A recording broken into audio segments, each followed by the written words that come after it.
Bagaimana cara memasukkan satu ikat anggur ini ke dalam botol secara utuh?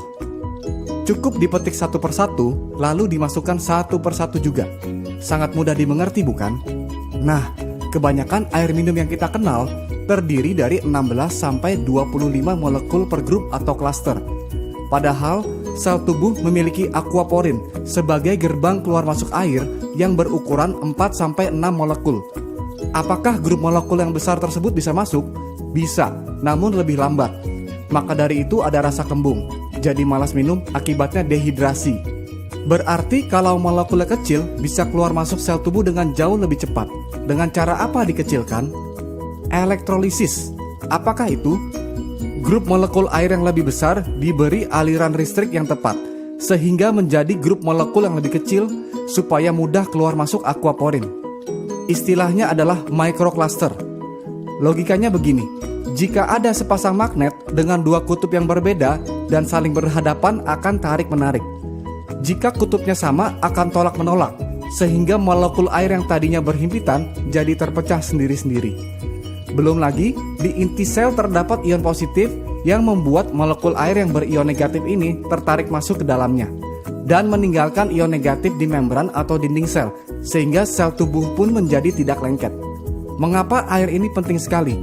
Karena kerjanya berdampingan dengan detak jantung. Ketika jantung berdetak, sel berkontraksi sehingga terkompres dan mengeluarkan karbon dioksida dan toksin atau racun. Inilah yang disebut dengan detoksifikasi. Lalu jantung berdetak lagi dan sel mengembang lagi, kemudian menarik oksigen dan nutrisi. Proses ini terjadi di dalam hemoglobin, yang adalah protein yang mengandung zat besi, di dalam sel darah merah yang berfungsi sebagai pengangkut. Detak jantung ini ada voltasenya. Manusia sehat dan normal berada di voltase 120 mV. Karena semakin tua dan pengaruh oksidasi, voltasenya akan turun bertahap ke 100 mV, lalu ke 80 mV. Jika sampai menyentuh 60 mV sudah sangat berbahaya, karena disinilah titik tubuh dalam kondisi kronis. Karena oksidasi itu adalah proses penuaan atau karat yang secara langsung mempengaruhi zat besi dalam hemoglobin. Akibat oksidasi adalah tubuh menjadi asam, lalu muncul berbagai penyakit kronis seperti kanker, diabetes, inflamasi, dan sebagainya. Berarti air yang baik sangat dibutuhkan oleh tubuh. Sumber air yang dikenal berkhasiat terbentuk akibat tersambar petir dan pergesekan dengan batu-batuan di alam. Tetapi mata air seperti ini sangat terbatas jumlahnya. Yang Enegic lakukan adalah membersihkan air keran terlebih dahulu dengan filternya, lalu menangkap fenomena sambaran petir tersebut dengan disetrum melalui 7 plat titanium berlapis platinum yang bisa mengeluarkan air minum berkhasiat tinggi yang disebut dengan air kanggeng pH 8,5. Lalu pH 9 yang lebih kecil molekulnya. Lalu pH 9,5 yang lebih kecil lagi molekulnya untuk transportasi yang lebih baik. Jika ukuran kemampuan elektrolisis adalah kombinasi antara power, amperage, dan surface area, maka ini adalah faktor kunci dalam memilih sebuah mesin. PEU adalah Potential Electrolysis Unit. SD501 memiliki 230 watt, 2,5 ampere, dan 466 square inch, sama dengan 267.950 PEU. Sebagian besar mesin kompetitor hanya memiliki 110 watt, setengah ampere, dan 117 square inch, sama dengan 6.435 PEU. Berarti kemampuan mesin kompetitor hanya 2,4% saja dari SD501. Dan harga mesin kompetitor pun bukan tergolong murah. Malahan mahal sekali, dengan kemampuan yang mendekati saja pun tidak. Hanya harganya saja yang mendekati.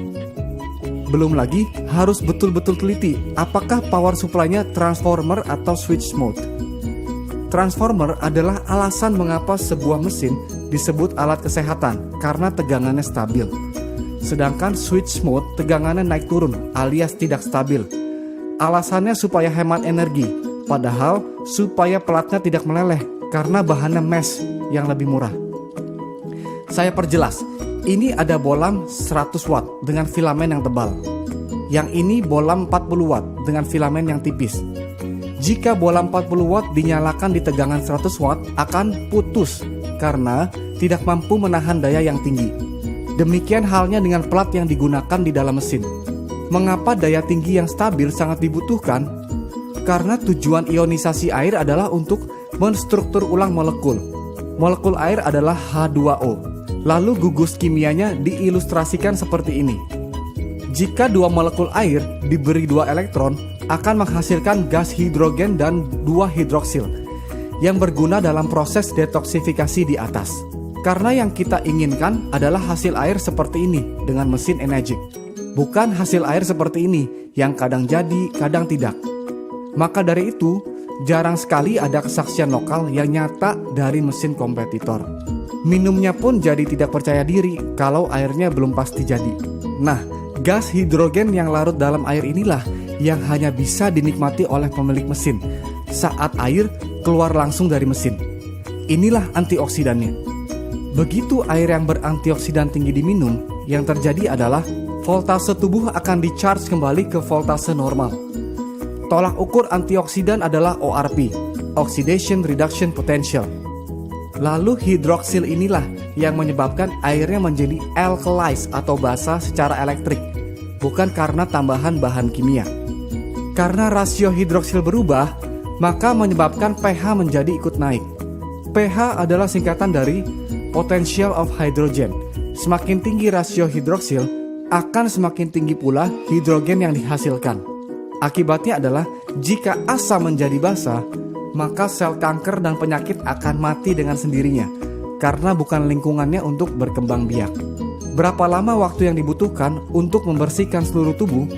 Contoh, jika berat tubuh seseorang adalah 80 kilo dan 75% tubuh manusia adalah air, maka berat air dalam tubuhnya adalah 60 kilo, yang berarti tubuhnya terdiri dari 60 liter air.